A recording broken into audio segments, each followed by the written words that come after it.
So, Stu, yesterday I said on the air that I thought we should tell the real story. Dr. Seuss. Why the reason why one of the Dr. Seuss books is being pulled, and I think I can't believe I saw it on Mulberry Street. It's right? the Mulberry Street one, yeah. And it's a story about a circus coming to town, and if I remember right, and all of the animals that were coming in, and exotic animals. And one of the exotic animals, I think, is a tiger, and it shows two Asian people. Oh, my gosh. Yes. How dare they? Yes. My goal is to make sure we have only white people in books and on products. Right. That's the only way racial justice will finally be... Thank you, Stu. Finally, somebody's clear. Whites are superior, and we all must be white. I want only white people on rice, white people on pancake boxes, white people in children's books. Oh, my goodness. Thank you. Well, I always confused this, the Asians I saw it on Mulberry Street. I didn't think they were Asian. I thought they were from Springfield because they all look like Homer Simpson. They're all that kind of weird yellow. Okay. But anyway, so I guess we now know that Homer Simpson is Asian. So they had the book pulled along with others because, yes, it's racist. But I thought about Asians in cages, and I thought, that's actually a true story.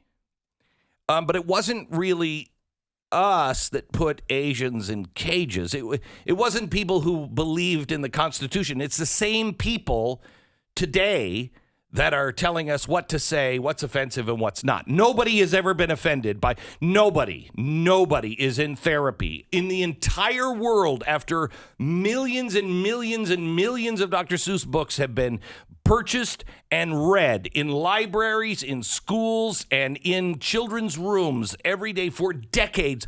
No one has ever said these words in therapy. I think it all started with a Dr. Seuss book. It never happened, okay? But I thought that we should write our own Dr. Seuss book, and I can't read all of it on the air,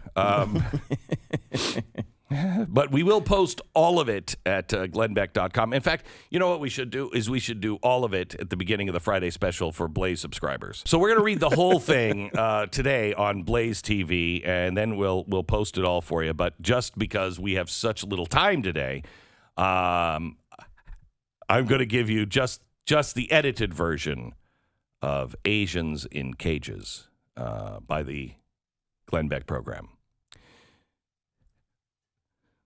Franklin Delano tugged at his hair and tapped the arms of his big metal chair. Then he said with a sigh as he polished his glasses in a voice that was low and as smooth as molasses, "We must treat these Asians as separate classes and put them where they can't be harming the masses. Can we put them high? Can we put them low? Oh, where is the best place for them all to go?" With a snap of his fingers, both too soft and sluggish, for his polioed nerves were all wiggy and buggish, but still had a ring that was brutal and thuggish. He smiled and said, "I've got the perfect solution, a cultural cleansing from Asian pollution. And in this nebulous time full of fear and low wages, and with war with each other that rages and rages, and advice both from fools and from Democrat sages, let's put all of these terrible Asians in cages." And so it was done, to our shame and our guilt, and we damn near lost every good thing that we had built. But from history we learn, and to history we go, for a crack at the future so bright it could glow.